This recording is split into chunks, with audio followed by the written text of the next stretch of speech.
দেখতে দেখতে বছর ঘুরে আমের সময় চলে আসলো, তাই আমের টক না খেলে কি চলে? বাসায় আজকে আমি তৈরি করেছি আমের টকের একটা রেসিপি। তো ভাবলাম আপনাদের সঙ্গে শেয়ার করি। তো আমি কিভাবে বাসায় আম দিয়ে টক রান্না করি সেটাই আজকে আপনাদের সঙ্গে শেয়ার করব।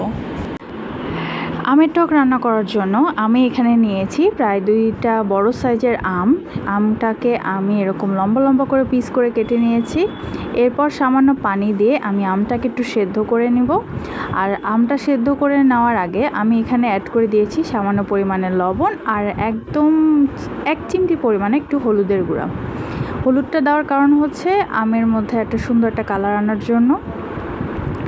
আমটা যখন পুরোপুরি এরকম সেদ্ধ হয়ে যাবে আর এরকম আধা ভাঙা হয়ে যাবে, ঠিক সেই পর্যায়ে আমি আমটাকে একটু ফোড়ন দিয়ে নেব।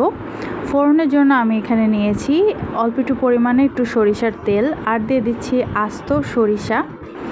যখন সরিষার গন্ধটা তেলে চলে আসবে, ঠিক সেই পর্যায়ে আমি এখানে অ্যাড করে দিব 2টা শুকনো মরিচ। এবার মরিচটাকে আমি হালকা কালচে করে একটু ভেজে নেব, যতক্ষণ পর্যন্ত না তেলের মধ্যে এই মরিচের ফ্লেভারটা খুব ভালো মতো ছড়িয়ে আসে। মরিচ আর সরষাটা যখন ভালো মতো করে ভাজা হয়ে যাবে, ঠিক সেই পর্যায়ে আমি এই তেলটাকে আমের মধ্যে দিয়ে দিচ্ছি। এবার আমি আমটাকে জ্বালিয়ে নিব আরও 5 মিনিটের মতো।